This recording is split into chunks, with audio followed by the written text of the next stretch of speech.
Bonsoir, bien-aimés dans le Seigneur. Nous sommes rassemblés ce soir pour le 85e café littéraire biblique sur l'évangile de Jésus-Christ selon saint Marc. Dans un premier temps, nous allons suivre les exposés des participants. Dans la deuxième partie, suivre l'exposé de M. l'abbé. Et la troisième partie, la phase question. Que l'Esprit Saint nous assiste et nous éclaire. Je m'appelle Éric Ilboudo de la paroisse Christ-Roi de l'univers de Pissy. Et je lis le chapitre 1 pour Segda Georges de la paroisse Saint-Augustin de Bisky, de la coordination Sainte-Marie de Noguin. Ce chapitre 1 pourrait être subdivisé en 10 parties. L'apparition de Jean-Baptiste au désert pour proclamer le baptême de conversion pour le pardon des péchés, versets 1 à 8. Le baptême de Jésus, Christ au Jourdain par Jean-Baptiste, versets 9 à 11. Le Satan tente Jésus-Christ dans le désert, versets 12 à 13. La proclamation de l'évangile en Galilée par le Christ, versets 14 à 15. La cooptation des 4 pécheurs, versets 16 à 20. Jésus manifeste son autorité dans la synagogue de Capharnaüm, versets 21 à 28. La guérison de la belle-mère de Simon, versets 29 à 31. La guérison faite après le sabbat, versets 32 à 34. Jésus sort de la synagogue de Capharnaüm, versets 35-39. La purification des lépreux, versets 40-45. L'Ancien Testament relate le début du ministère de Jésus. Jean-Baptiste et le baptême trouvent ses racines dans plusieurs passages clés de l'Ancien Testament, notamment Ésaïe 43 et Malachie 3:1. Bien qu'il n'y ait pas un chapitre unique correspondant, le début de Marc est un accomplissement direct de l'Ancien Testament. Le chapitre 1 de l'Évangile selon saint Marc, le plus court et probablement le plus ancien du Nouveau Testament. Il relate le début du ministère de Jésus, incluant le baptême, la tentation, l'appel des premiers disciples et des guérisons, marquant le début de l'ère chrétienne. On pourrait dire qu'il y a le contenu, l'action et le contexte. Il couvre une période plus longue que la plupart des autres chapitres, débutant par le prophète de Malachie et d'Ésaïe, les ministères de Jean-Baptiste, le baptême et la tentation de Jésus. Le récit est rapide et dynamique, mettant en scène Jésus qui appelle ses premiers disciples, Simon, André, Jacques et Jean, et accomplit des guérisons, notamment celle du lépreux, illustrant son autorité. Ce chapitre sert d'introduction à l'ensemble du Nouveau Testament, présentant Jésus comme le Fils de Dieu, une perspective basée sur le témoignage de Christ venu. Ce chapitre 1 nous enseigne l'urgence de la repentance, l'autorité divine de Jésus sur le mal et la maladie, et l'appel à le suivre. Je vous remercie. Bonsoir, chers frères et sœurs. Moi, c'est Madinga Clémence de la paroisse Notre-Dame de Fatima. Je présente l'exposé de Wedrago Denis de la paroisse Saint-André de Sava, CCB Saint-Jean-Baptiste de Sambin.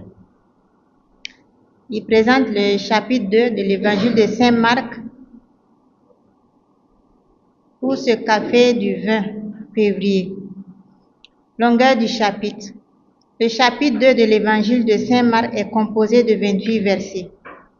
Le chapitre comprend 3 grandes parties dans la ville de Jérusalem, après l'aménagement des sous-thèmes. C'est un chapitre de longueur moyenne avec ses 28 versets.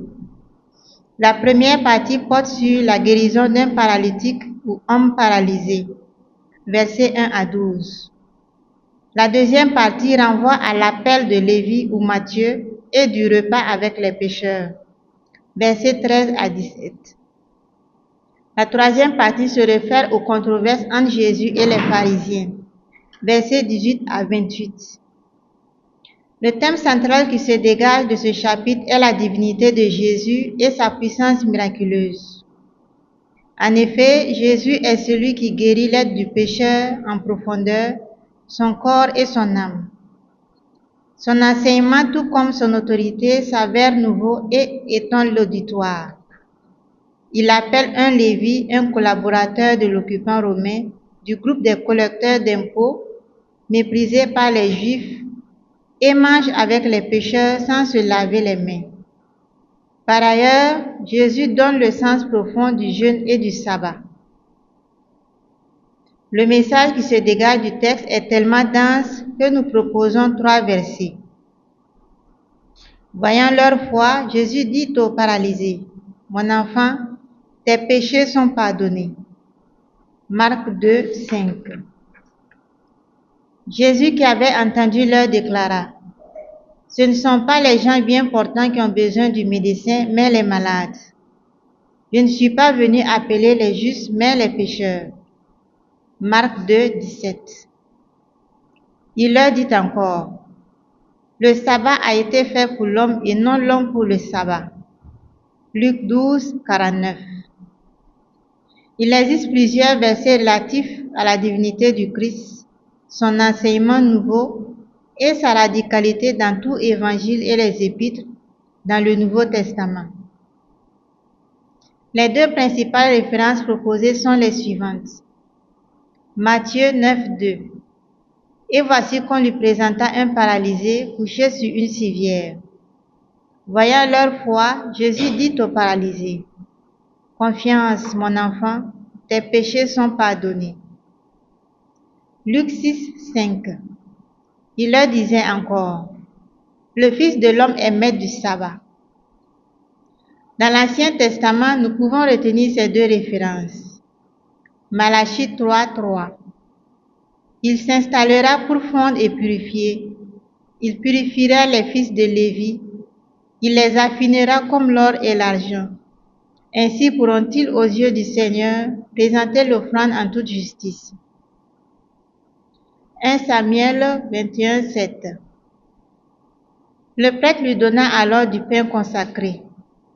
En effet, il n'y avait là pas d'autre pain que le pain disposé devant le Seigneur, celui que l'on retire pour le remplacer le jour même par du pain chaud. Par rapport à notre temps, le message central de ce chapitre est l'invitation à reconnaître la divinité de notre Seigneur Jésus-Christ et son action puissante et transformatrice dans nos vies. Jésus guérit nos malades et nos maladies pour rendre la liberté des enfants de Dieu. Sa guérison est intégrale car il concerne le corps et l'âme. Il nous rassure qu'il n'est pas venu pour les bien portants mais pour les malades. Par ailleurs, il nous appelle comme Lévi malgré nos faiblesses, nos misères et nos fragilités. En ce temps de carême, Jésus nous montre le véritable sens du jeûne. Le carême est un temps de grâce et de conversion véritable du cœur. En nous disant à la fin du chapitre 2 de Saint Marc qu'il est maître du sabbat, nous invite à nous attacher à l'essentiel, à travailler pour nous conformer à la sainte volonté de Dieu, à nous éloigner des formalismes du superficiel. Demandons donc au Seigneur la grâce de la fidélité à sa parole et la grâce de nous abandonner à lui, notre Seigneur et notre Sauveur. Amen. Bonsoir. Je suis Madame Ninkema Aimée Louise de la paroisse Notre-Dame de Fatima de Dassasgo, CCB Saint-Barthélemy. Le chapitre 3 de l'évangile de Saint Marc compte 35 versets que nous avons subdivisés en 4 parties. Première partie, la guérison d'un homme à la main-chaise et la foule à la suite de Jésus, du verset 1 à 12. Jésus guérit un homme à la main-chaise pour démontrer que faire du bien est une opportunité, même le jour du repos. Ensuite, une grande foule se mit à suivre Jésus, car il en guérissait beaucoup et chacun voulait le toucher pour obtenir la guérison. Deuxième partie. Institution des 12 et les parents de Jésus.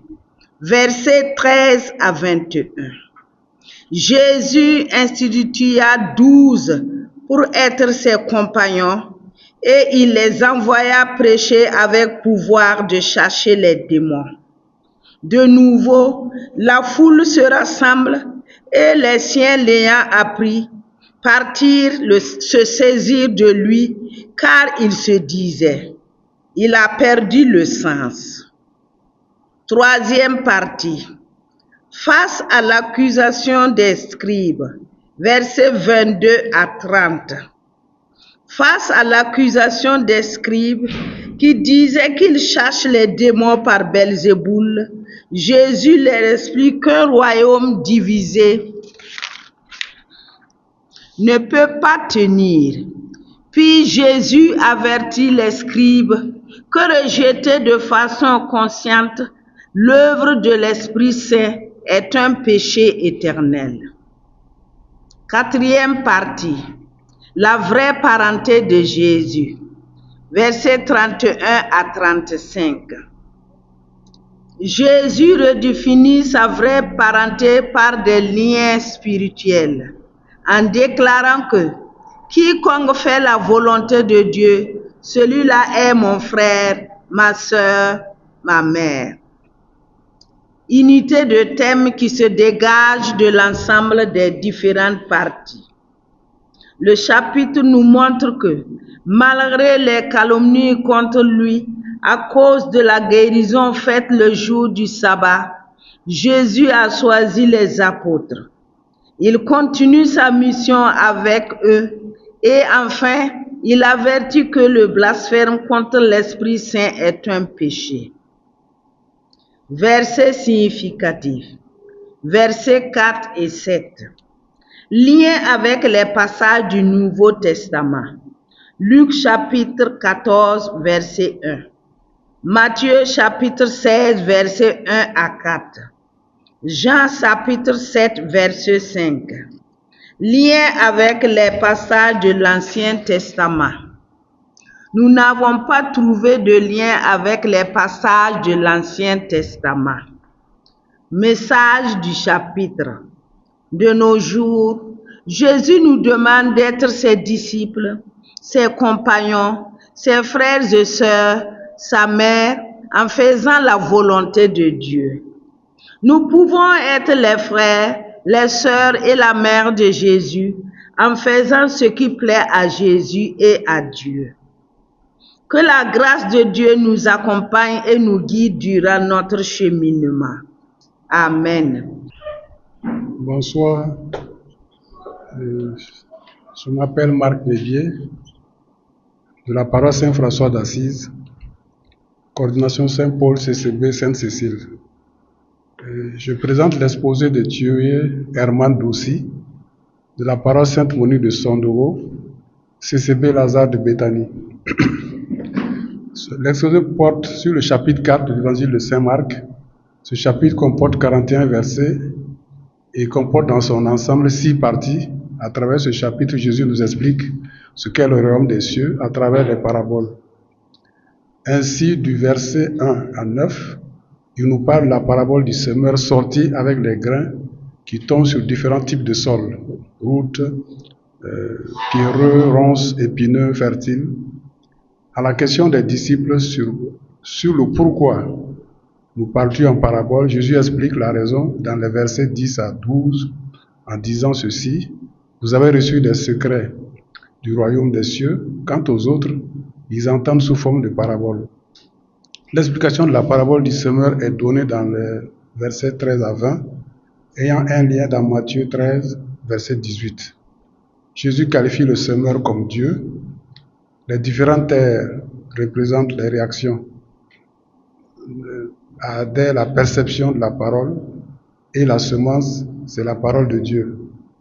En ce qui concerne la parabole de la lampe qui doit éclairer plutôt que d'être mise sous un boisseau, dans les versets 21 à 25, cette parabole, Jésus nous invite à être des hommes de lumière face aux ténèbres qui ont tendance à étouffer notre humanité.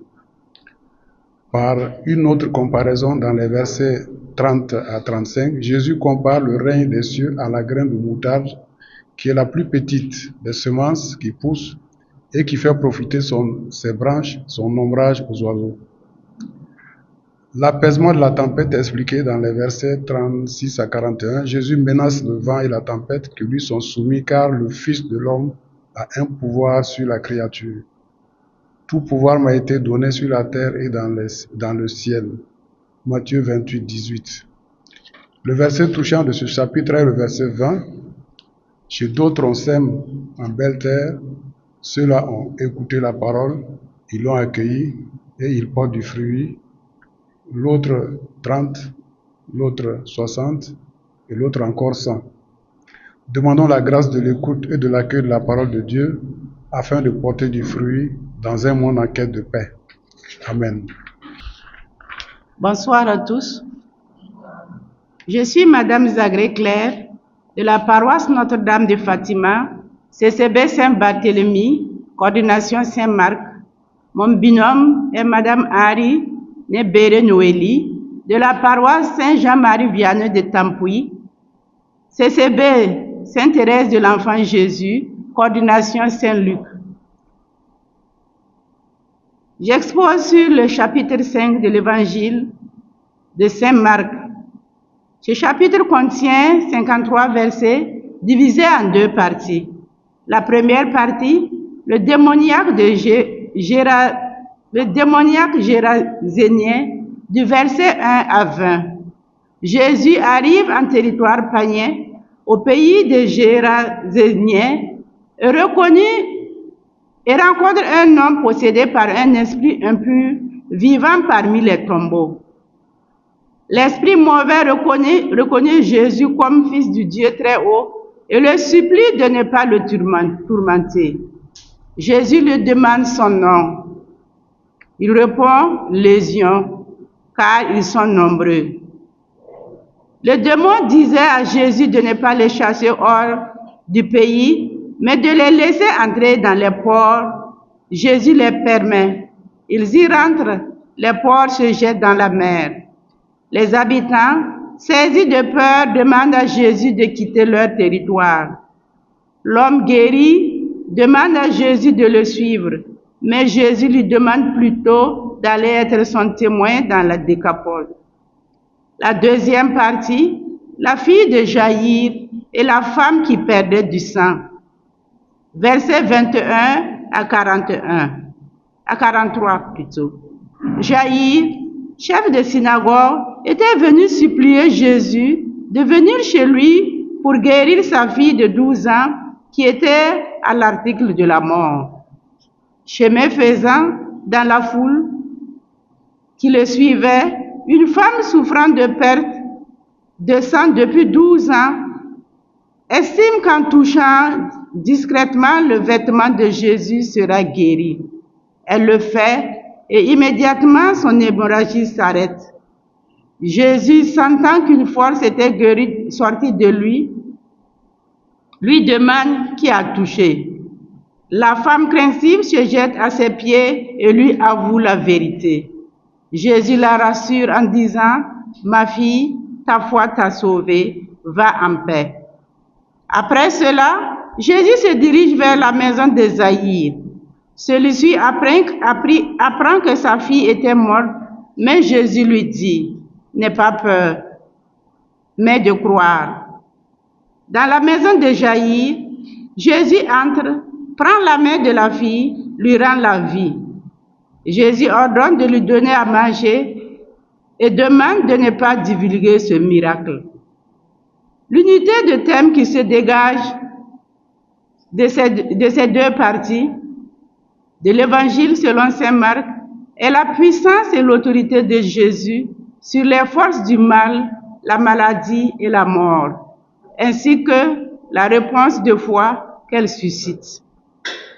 Les versets significatifs qui se dégagent du chapitre 5, Marc 5, 15, l'homme retrouvé assis vêtu dans son bon sens, la restauration totale de la dignité humaine. Marc 5, 5 à 19, va chez toi auprès des siens, annonce-leur ce que le Seigneur t'a fait. Jésus l'envoie témoigner. Marc 5, 28. Si je puis seulement toucher son vêtement, je serai guéri. La confiance de la femme. Lien du chapitre avec d'autres passages. Lien de l'évangile avec l'Ancien Testament. Isaïe 65, 4. Il habite dans les tombeaux, passe la nuit dans les recoins jusqu'à morceaux impurs. Psaume 107, 10 à 4. Homme enchaîné que Dieu délivre. Lévitique 15, 25 à 27. Qu'il revienne vers Jésus qui aura pitié de lui. Lien du chapitre avec le Nouveau Testament. Colossiens 2, 15. Il a dépouillé les principautés et les puissances. Éphésiens 2, 8. Sauvé par la grâce, la foi.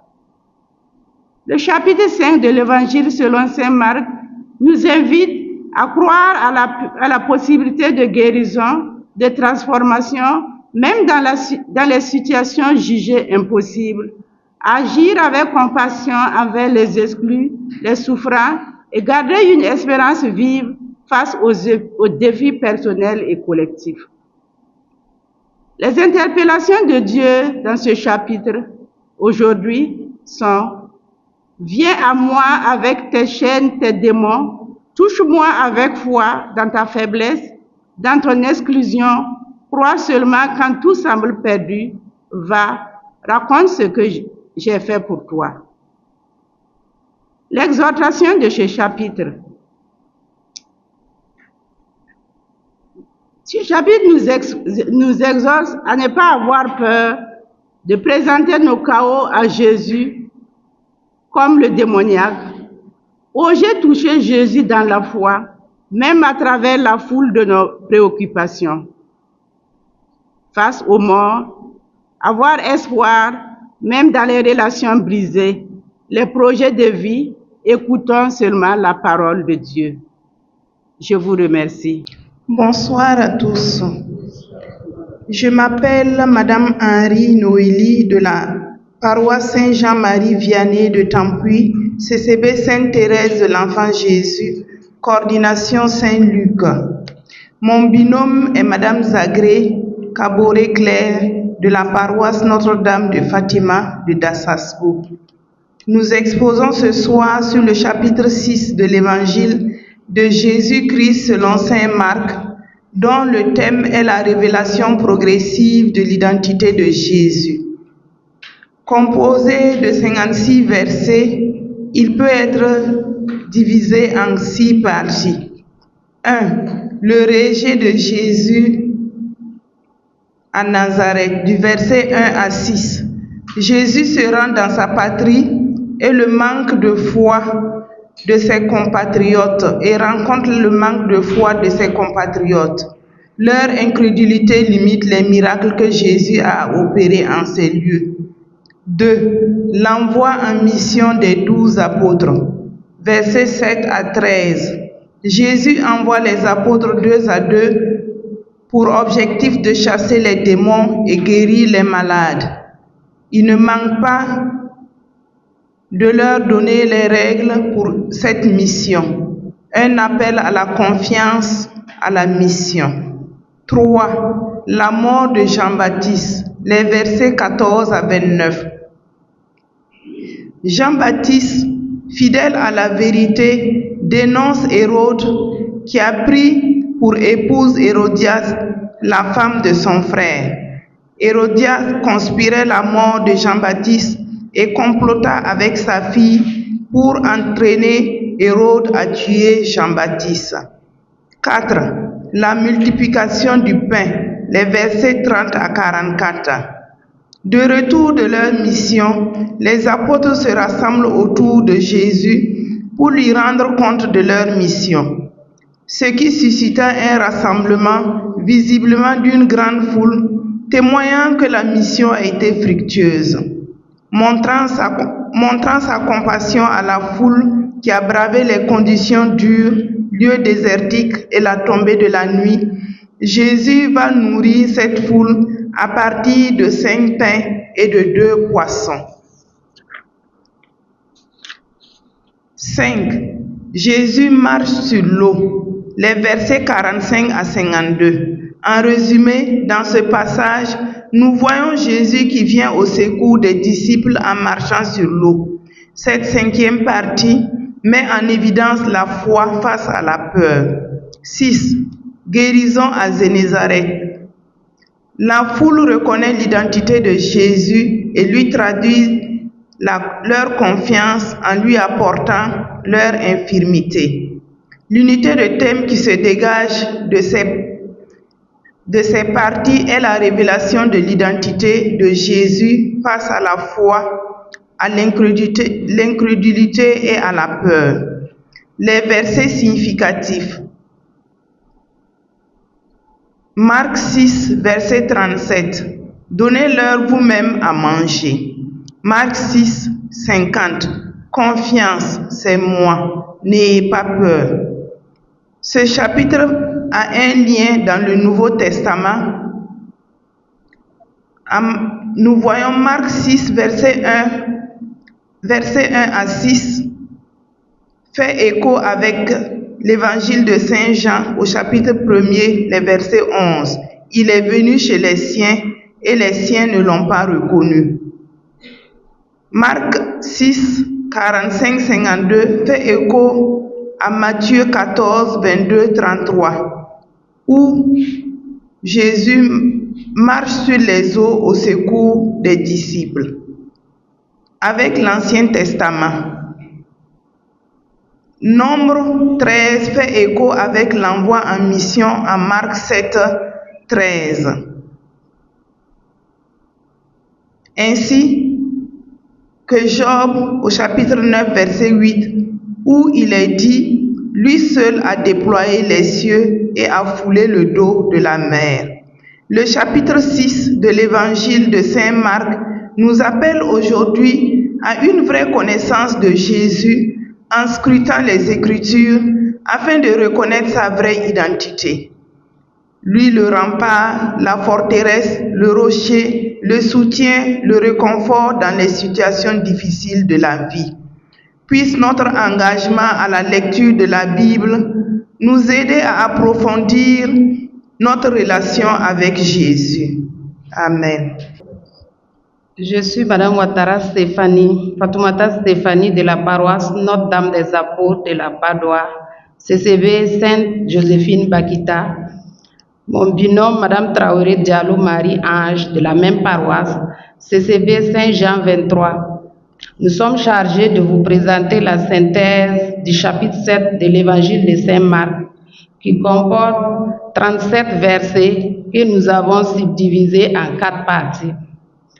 La première partie, discussion sur les traditions, versets 1 à 13. La deuxième partie, enseignement sur le pur et l'impur, versets 14 à 23. La troisième partie, Jésus guérit la fille d'une femme païenne qui est possédée par un esprit impur, versets 24 à 30. La quatrième partie, il fait entendre les sourds et fait parler les muettes, versets 31 à 37. L'unité de thème qui se dégage. L'unité de thème qui se dégage est que la foi authentique est une affaire de cœur et non de rituel, contrairement à ce que pensent les pharisiens. Les versets qui ont retenu notre attention sont les versets 7, 20 sont les cultes chimérants, les doctrines qui enseignent ne sont que des préceptes humains. Et versets 27 et 28, il n'essaie pas de prendre le pain des enfants et de le jeter aux chiens. mais les petits chiens sous la table mangent les miettes des enfants. Dans la première partie et la deuxième partie, Jésus rappelle aux pharisiens leur hypocrisie dans leurs pratiques quotidiennes, dans le soin de leur apparence par rapport à une foi sincère, comme cité au verset 6 et 8.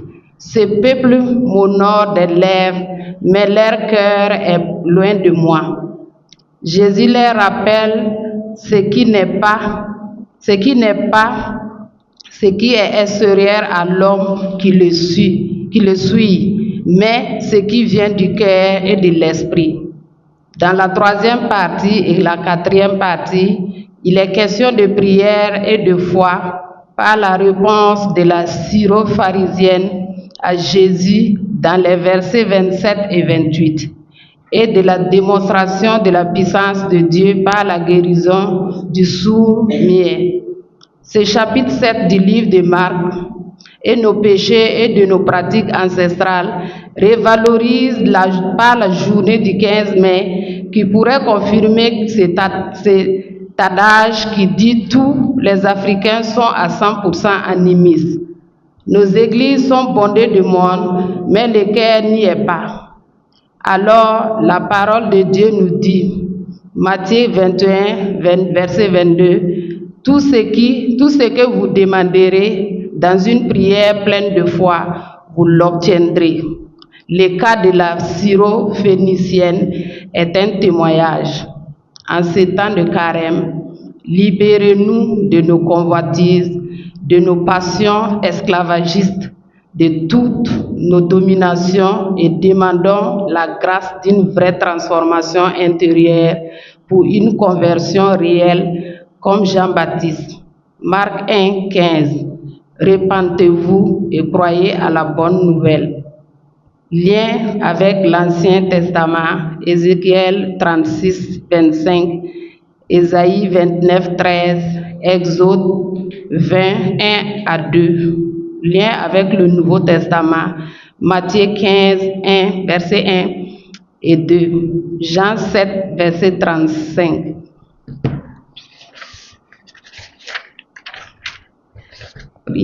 Seigneur, donne-nous la foi humble et audacieuse de la femme syro-phénicienne capable de persévérer malgré le silence et la dureté apparente. Apprends-nous à te faire confiance pour que tu viennes libérer nos vies de ce qui les entrave et les éloigne de toi. Amen. Je vous remercie. Je me nomme Ghislaine Yanoro de la paroisse Notre-Dame des Apôtres, CCV Saint-Gatien. Je suis chargée de vous présenter le chapitre 8 de l'Évangile selon Saint Marc. Le chapitre 8 de l'Évangile selon Saint Marc fait état des voyages de Jésus hors de la Galilée. Il est composé de 38 versets que nous avons subdivisés en 7 parties. La seconde multiplication des pains, versets 1 à 10, les pharisiens qui demandent un signe à Jésus, versets 11 à 13, le levain des pharisiens et d'Hérode, versets 14 à 21, la guérison d'un aveugle à Bethsaïde, versets 22 à 26, la profession de foi de Pierre, versets 27 à 30, la première annonce de la passion, les versets 31 à 33, et les conditions pour suivre Jésus, les versets 34 à 38. L'unicité de thème est la manifestation de l'amour de Dieu pour les hommes en les nourrissant et en les guérissant et la révélation de l'identité de Jésus. Jésus a pitié des foules qui le suivent pendant 3 jours et une seconde fois il multiplie 7 pains et quelques poissons pour les rassasier. Il nourrit environ 4000 hommes et il en resta 7 corbeilles. Versets 2 à 10. La multiplication des pains est une préfiguration de l'Eucharistie où Jésus, pain de vie, se donne au Père pour le salut de tous les hommes. Confère Marc 14, 22 à 25 et Matthieu 22, les versets 19 à 20. Après la multiplication des pains, Jésus se déplace dans la région de Dalmanuta où il est mis à l'épreuve par les pharisiens qui demandent un signe venant du ciel. Jésus est ému et dit, « En vérité, je vous le dis, il ne sera pas donné de signe à cette génération. » Confère versets 11 à 13. Jésus nous invite à nous méfier du levain des pharisiens et d'Hérode qui consiste à nous départir de nos préoccupations matérielles pour nous consacrer sur l'essentiel qui est notre mission d'annoncer l'Évangile. Versets 14 à 21, Luc 9, 23 à 26 et 1 Timothée 2, verset 4. L'amour de Dieu pour l'homme se manifeste aussi par les multiples guérisons. Nous avons la guérison de l'aveugle de Bethsaïde dans les versets 22 à 26. En lui appliquant de la salive et en lui imposant les mains, l'aveugle recouvre la vue. La compassion de Jésus pour cet aveugle se manifeste par sa proximité, c'est-à-dire le fait de lui mettre la salive et de lui imposer les mains. Nous retrouvons d'autres passages bibliques sur les guérisons opérées par Jésus dans Luc 4, 31 à 41, dans Luc 5, 12 à 26, Jean 9, Matthieu 9, 1 à 8, Matthieu 9, 18 à 35. Mais qui est Jésus? Pierre dans Marc 8, 27 à 30 confesse que Jésus est le Christ, le Messie, le Sauveur du monde. Cette révélation de l'identité de Jésus doit rester pourtant secrète jusqu'à sa résurrection. C'est l'humanité de Dieu qui se fait homme, excepté le péché, pour nous sauver. Mais pour nous, qui est Jésus? Après la profession de foi de Pierre, Jésus annonce à ses disciples sa passion. L'amour de Dieu pour nous va jusqu'à la mort de son Fils. Confère Luc 23. On a aussi Jean 18, Jean 19, Matthieu 27. Mais le Christ a vaincu la mort par sa résurrection. Marc 16, versets 1 à 20. Ce chapitre 8 se termine par les conditions pour suivre Jésus, c'est-à-dire se charger de sa croix et suivre Jésus, perdre sa vie pour suivre Jésus et l'Évangile. Les conditions pour suivre Jésus ne sont pas matérielles, c'est un renoncement à soi en comptant sur la grâce de Dieu, en lui faisant confiance. Les passages qui ont retenu notre attention sont le verset 2 où Jésus a pitié de la foule et les versets 27 à 30 avec la profession de foi de Pierre. Pour moi, Jésus est le Fils de Dieu et il m'aime. Il m'a sauvé, il nous aime tous. Mais toi, mon frère, ma sœur, crois-tu vraiment que Jésus est le Fils de Dieu? Qui est-il pour toi? Est-il réellement ton sauveur? Aujourd'hui encore, sa pitié et son amour se manifestent toujours dans nos vies par la santé qu'il nous procure, le pain quotidien, les grâces dont il nous comble par les sacrements. Par sa présence dans l'Eucharistie, il nous redonne force et courage, il nous bénit, nous guérit de tous nos maux et nous donne sa paix. Au regard de l'instabilité politique, de la guerre, de la faim, de la vie de débauche qui mine notre monde, nous comprenons que notre monde inspire de la pitié. Notre monde a urgemment besoin de Dieu et de goûter à l'amour de Dieu, car Jésus est vraiment le Messie. Avant de monter vers le Père, le Christ a envoyé ses disciples annoncer la bonne nouvelle dans le monde. Confère Matthieu 28, 16 à 20. Pour y réussir, nous, chrétiens, devons annoncer le Christ en l'imitant, en respectant les exigences de la mission et en nous revêtant de l'armure de Dieu. Confère Matthieu 5, 48 et Éphésiens 6, 10 à 20. Par notre persévérance dans les épreuves, nos gestes de paix, nos paroles apaisantes, nos regards bienveillants, le monde reconnaîtra la présence de Jésus dans nos vies et vivant en nous, et notre monde connaîtra la paix, car en réalité, Dieu seul suffit. J'ai cité le cardinal Philippe Ouédraogo. Que Dieu nous y aide. Je lis pour Kambou Marc de la paroisse Saint-André de Saba, de la CCB Saint-Jean-Baptiste de Saint-Abbé, qui présente le chapitre 9 de l'Évangile selon Saint Marc. Le chapitre 9 de l'Évangile selon Saint Marc contient 50 versets. Il peut être subdivisé en 4 grandes parties. Les titres et contenus de chaque partie sont les suivants. La première partie du verset 1 à 13, la transfiguration de Jésus. Jésus amène Pierre, Jacques et Jean sur une haute montagne.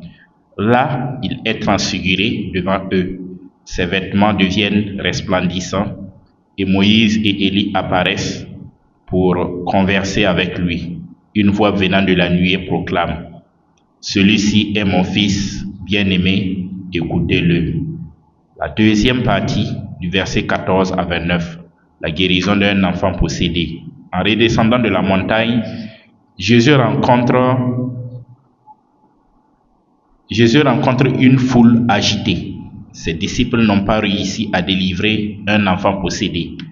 Jésus guérit l'enfant et enseigne à ses disciples que ce genre d'esprit, rien ne peut le faire sortir que par la prière. La troisième partie, du verset 30 à 37, l'enseignement sur l'humilité et le service. Jésus annonce une nouvelle fois sa passion et sa résurrection. Les disciples discutent entre eux pour savoir qui est le plus grand. Jésus leur rappelle que le vrai disciple est celui qui se fait serviteur et accueille les plus petits. Et la quatrième partie, du verset 38 à 50, les diverses exhortations. Jésus enseigne sur l'accueil des autres, même ceux qui ne font pas partie du groupe des disciples. Il avertit contre le scandale et insiste sur la radicalité nécessaire pour éviter le péché. Il conclut par une image du sel qui doit garder sa saveur. L'unité des thèmes qui se dégage est la révélation de la gloire de Jésus, suivie d'un appel à la foi, à l'humilité et à une vie radicalement purifiée du péché. Deux versets significatifs qui ont retenu notre attention sont Marc 9, 7. « Celui-ci est mon fils bien-aimé, écoutez-le. » Marc 9, 23. « Tout est possible à celui qui croit. » Lien avec d'autres passages de la Bible dans le Nouveau Testament.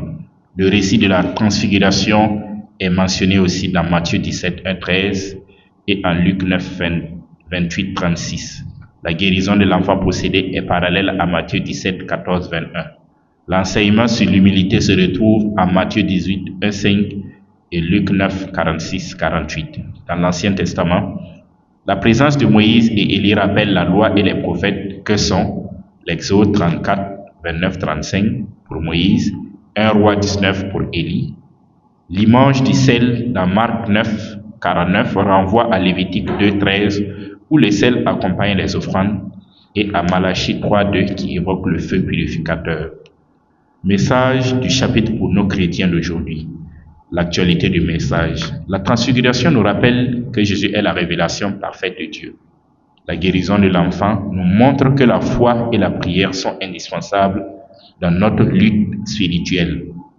L'enseignement sur l'humilité nous interpelle dans un monde où la recherche de pouvoir domine.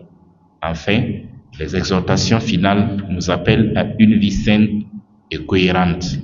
Les interpellations de Dieu pour nous. Dieu nous invite à écouter son Fils et à croire fermement, à servir humblement et à rejeter tout ce qui nous éloigne de lui. Exhortation finale. Frères et sœurs, en tant que disciples de Christ, nous sommes appelés à contempler sa gloire, à l'écouter et à marcher dans la foi et à se mettre au service des autres et à combattre sans compromis le péché. Que le Seigneur, par son Esprit Saint, nous accorde sa grâce d'être ses disciples selon son cœur. Amen. Bon temps de carême à toutes et à tous. Bonsoir. Je suis Brigitte Ouedraogo de la paroisse Saint-Charles-Lwanga, CCB Saint-Néoui. Le chapitre 10 de l'Évangile selon Saint Marc, objet de notre présentation, est subdivisé en 9 parties réparties comme suit. 1. La question sur le divorce, du verset 1 à 12. 2. Jésus et les petits-enfants, versets 13 à 16. 3. L'homme riche, versets 17 à 22. 4. Le danger des richesses, versets 23 à 27. 5. Récompense promise au détachement, versets 28 à 31. 6. Troisième annonce de la passion, versets 32 à 34. 7. La demande des fils de Zébédée, versets 35 à 40. 8. Les chefs doivent servir, versets 41 à 45. 9. L'aveugle de la sortie de Jéricho, versets 46 à 52. L'unité du thème qui se dégage, c'est l'enseignement de Jésus-Christ sur le mariage, les richesses, l'humilité. Les versets significatifs sont le verset 15, ainsi libellé. Jésus dit, « En vérité, je vous le dis, quiconque n'accueille pas le royaume des cieux en petit enfant n'y entrera pas. » Et le verset 33, Jésus annonce lui-même encore sa passion. Les liens du chapitre avec d'autres passages bibliques. Au niveau du Nouveau Testament, nous avons Luc 22, Jean 18 et Matthieu 18. L'Ancien Testament, Genèse 22. L'enseignement de Jésus-Christ heurte parfois les sensibilités humaines, en dénote la réaction des disciples, restés parfois dans l'amertume après les réponses obtenues. En effet, ils ont tenté à plusieurs reprises de mettre Jésus à l'épreuve, mais à chaque réponse de Jésus, ils étaient déconcertés. Ainsi, à la question sur le divorce, Jésus leur répondit que c'est en raison de leur dureté de cœur que Moïse a permis de rédiger un acte de divorce et de répudier, mais qu'à l'origine de la création, Dieu les fit hommes et femmes, et que ce que Dieu a uni, l'homme ne doit point le séparer. Rentrés à la maison, les disciples l'interrogèrent de nouveau sur ce point.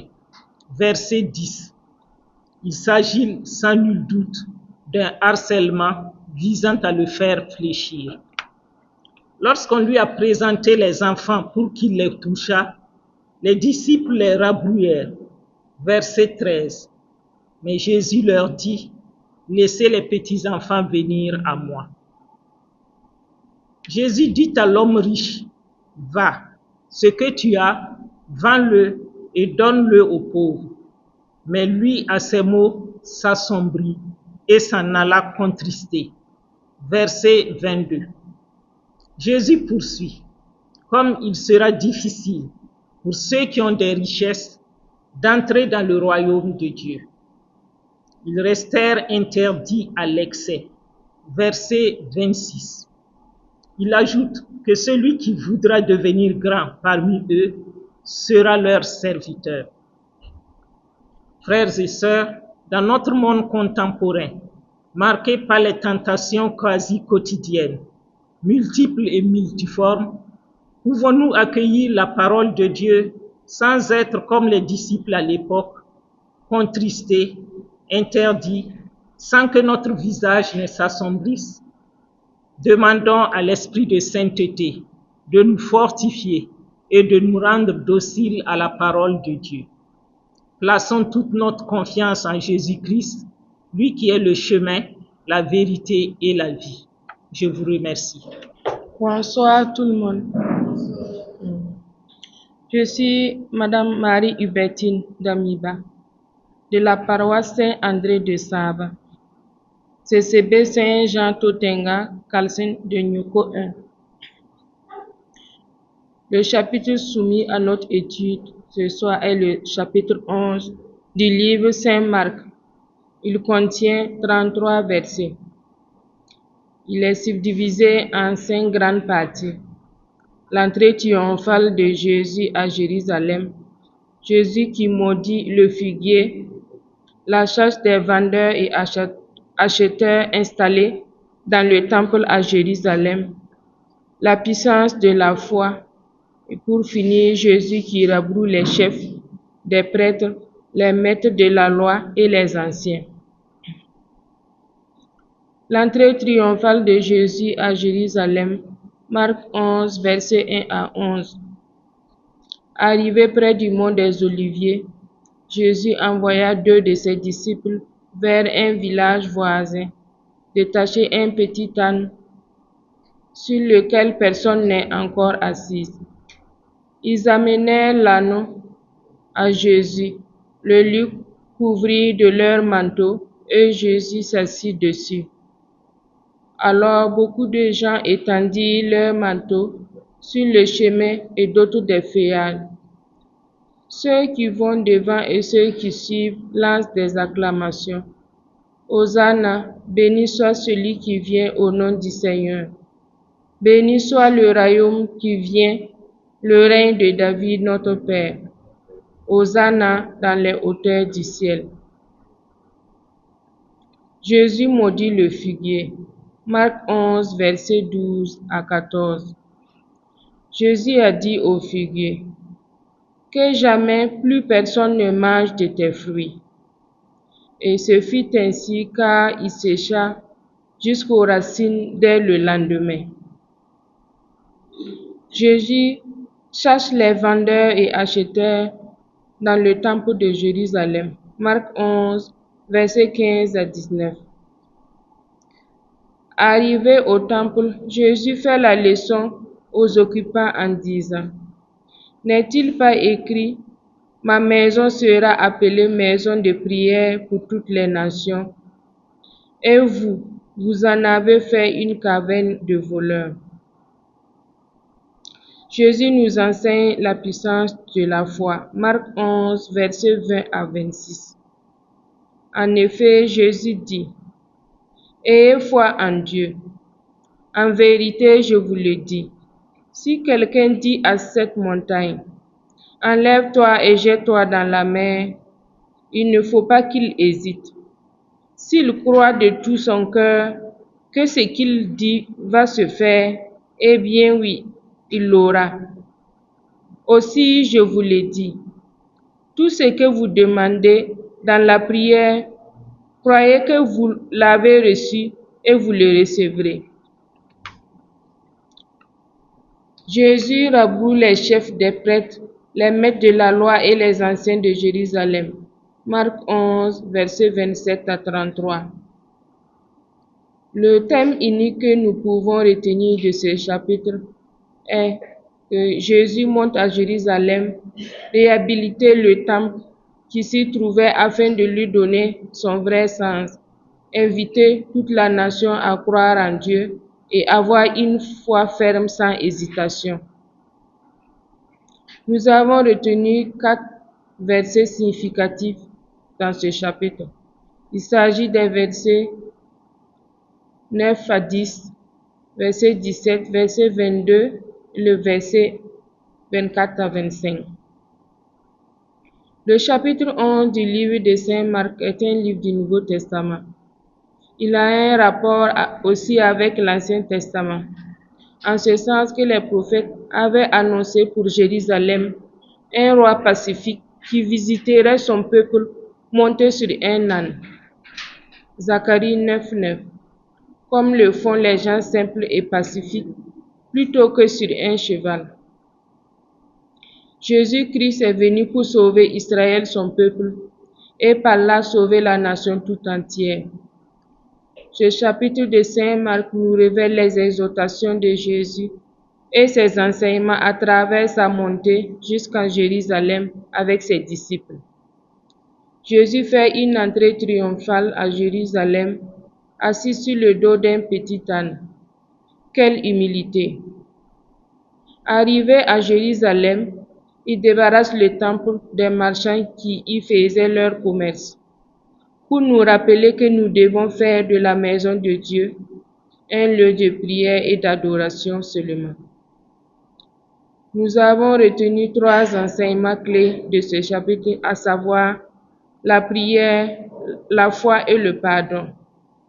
En effet, Jésus nous invite à prier, respecter la maison de Dieu. Nous avons vu cet enseignement dans le verset 17 de ce chapitre.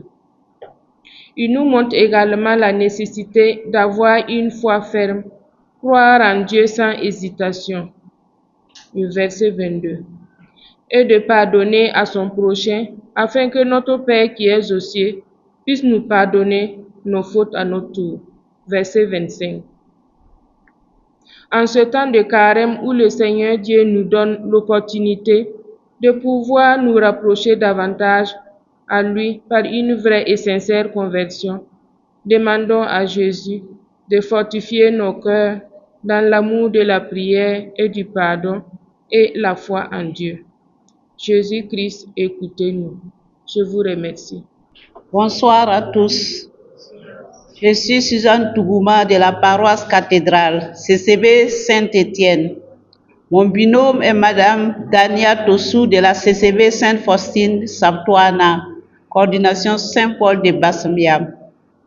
Nous présentons le chapitre 12 de l'évangile de Marc, composé de 44 versets qu'on peut subdiviser en 7 sous-titres.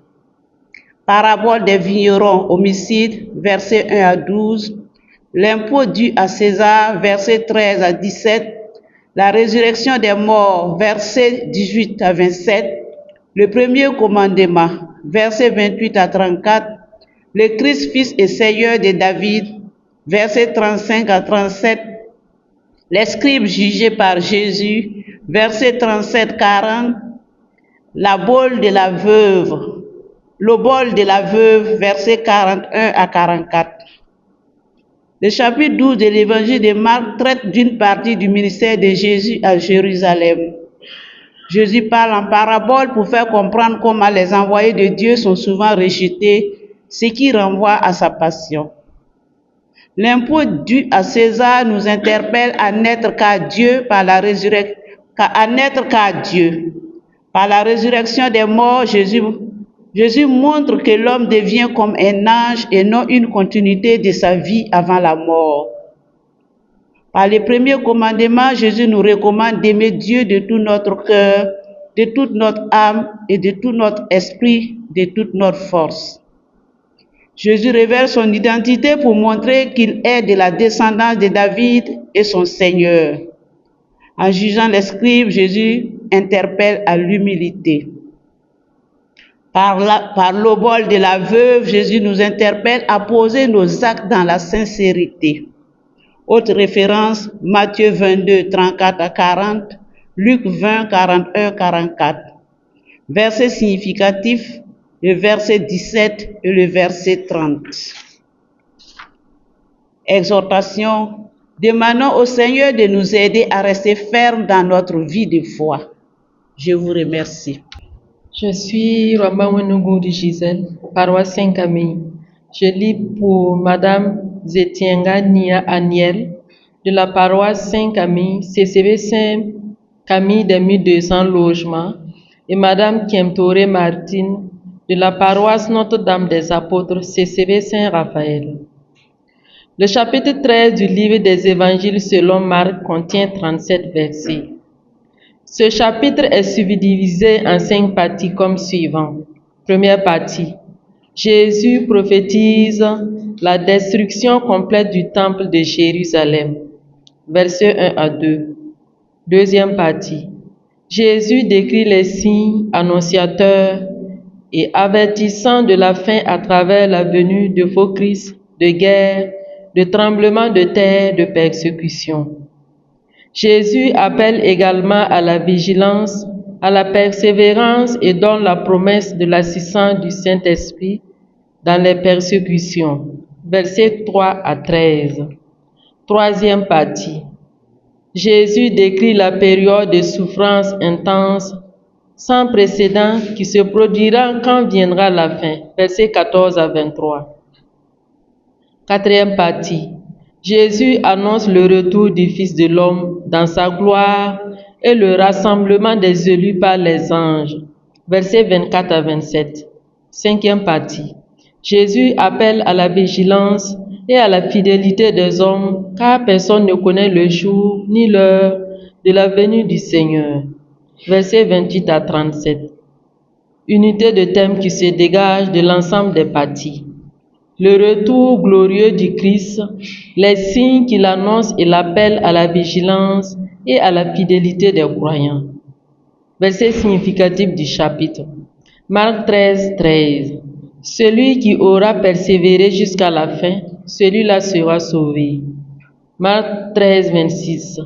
Alors, on verra le Fils de l'homme venir dans les nuées avec grande puissance et avec gloire. Marc 13, 33. Prenez garde, restez éveillés, car vous ne savez pas quand ce sera le moment.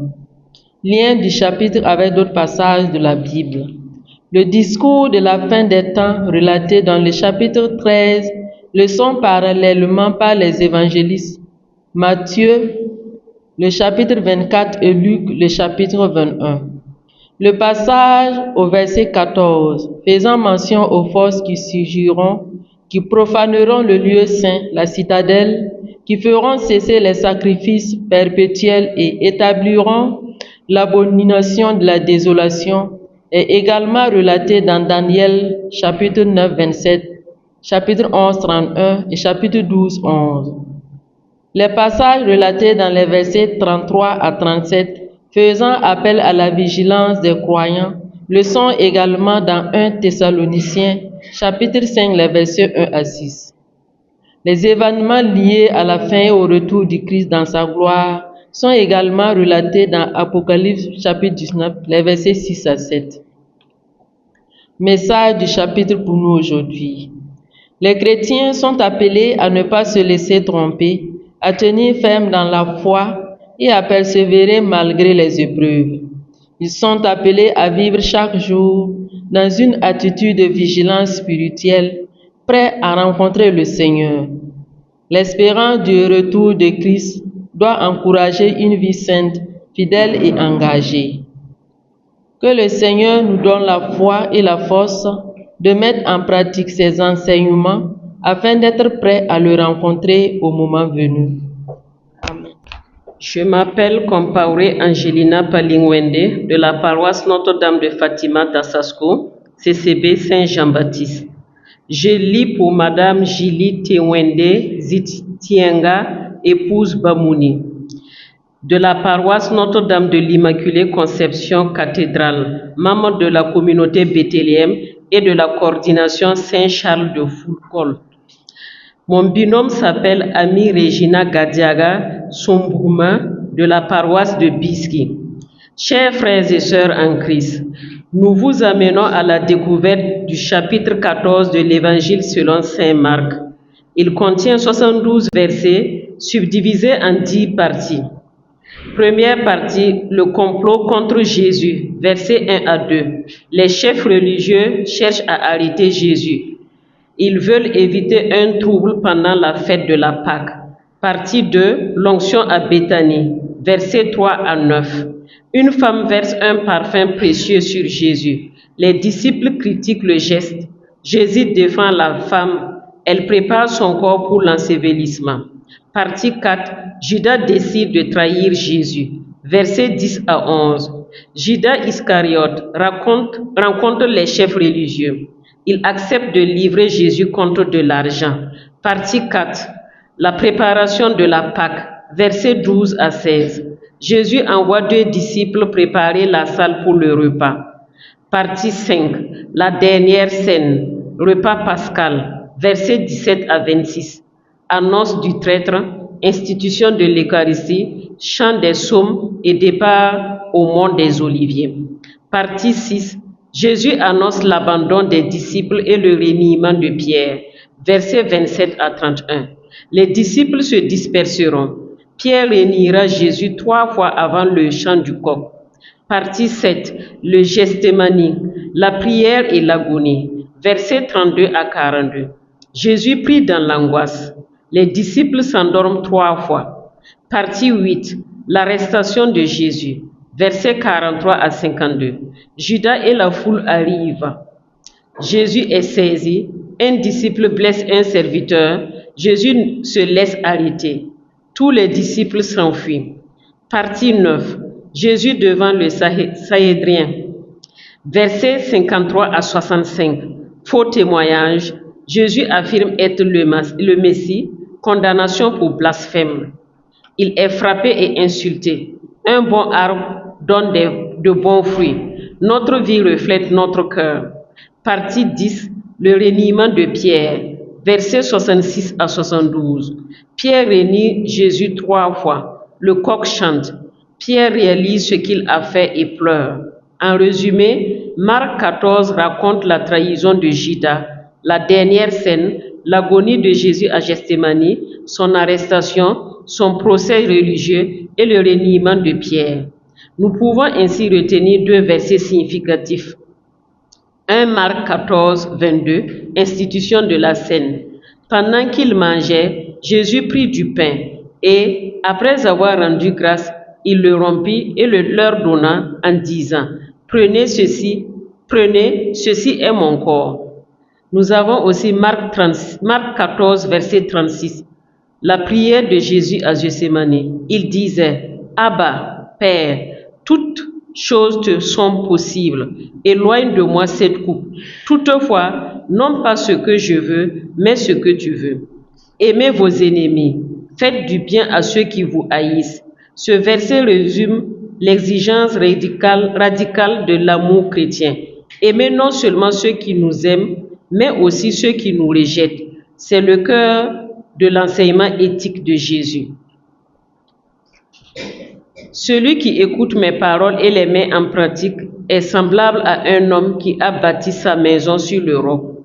Jésus insiste sur la nécessité d'un engagement concret. La foi authentique se voit dans la pratique.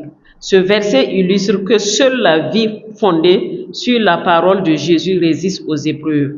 Lien avec d'autres versets de la Bible, nous avons Ancien Testament, le psaume 41, 9, trahison par un ami. Le message principal d'actualité que nous donne ce chapitre est le suivant. Même lorsque les êtres humains trahissent, abandonnent ou renient, Jésus reste fidèle jusqu'au bout et nous montre que l'amour véritable consiste à choisir la volonté de Dieu plutôt que la facilité.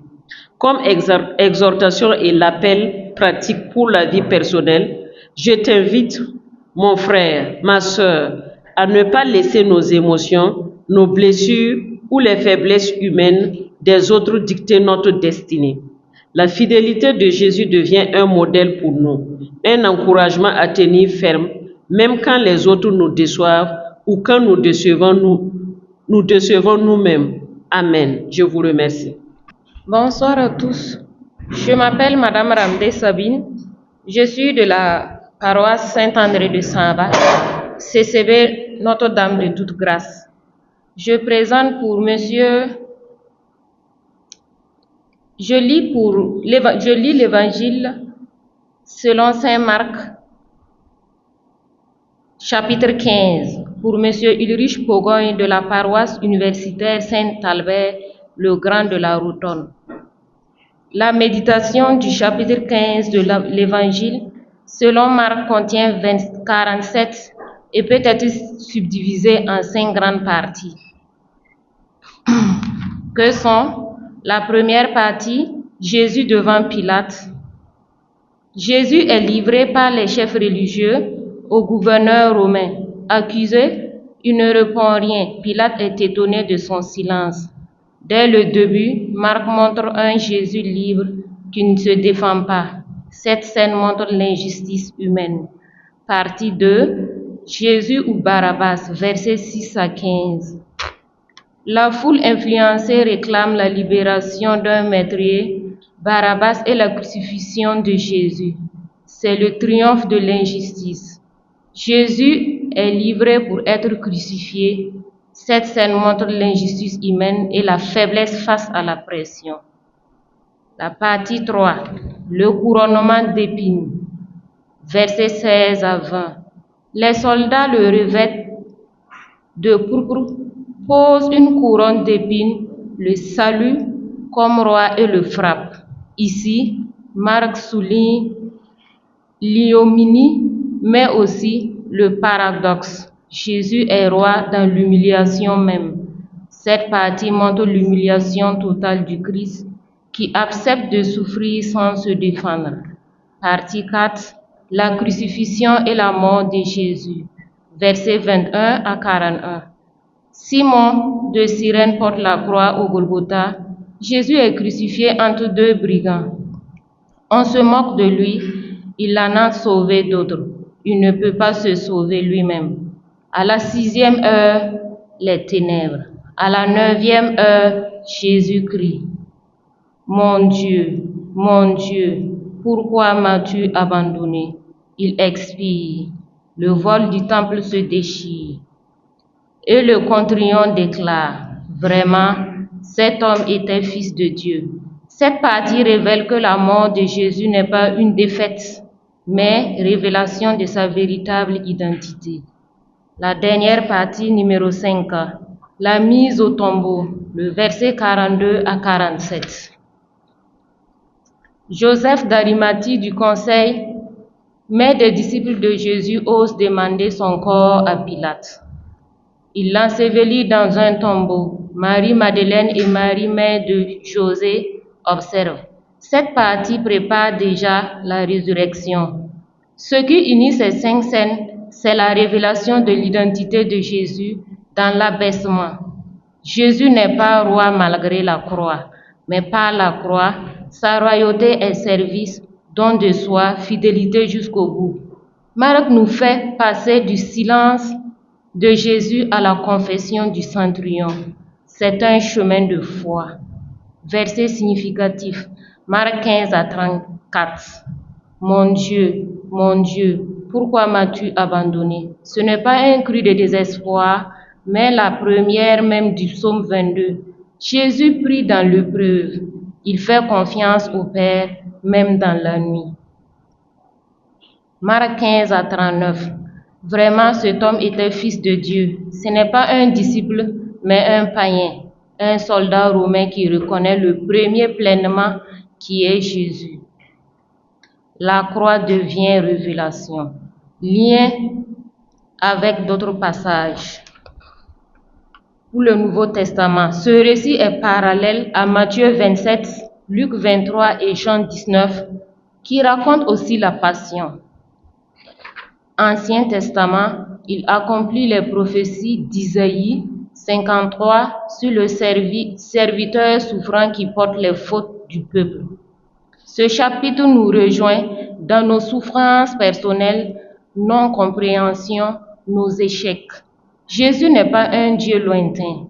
Il a connu la trahison, l'injustice, la solitude, la mort violente. En ce sens, la croix est le lieu où Dieu rejoint l'humanité souffrante. Aujourd'hui encore, des innocents meurent, des juifs sont persécutés, des peuples sont crucifiés sous nos yeux.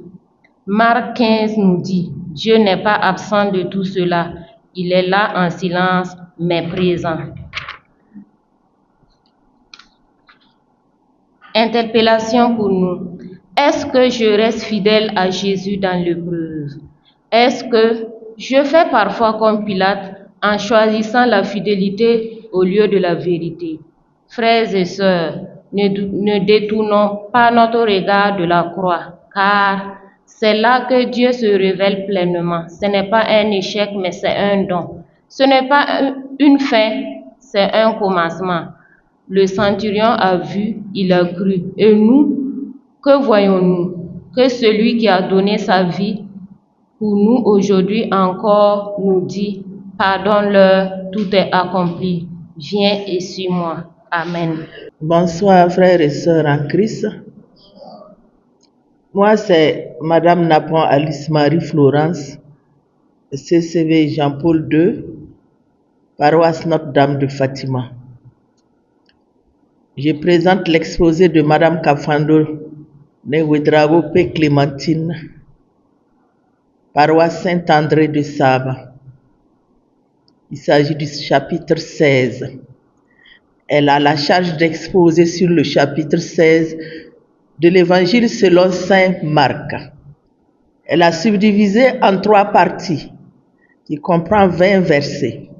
Première partie, le tombeau vide, message de l'ange.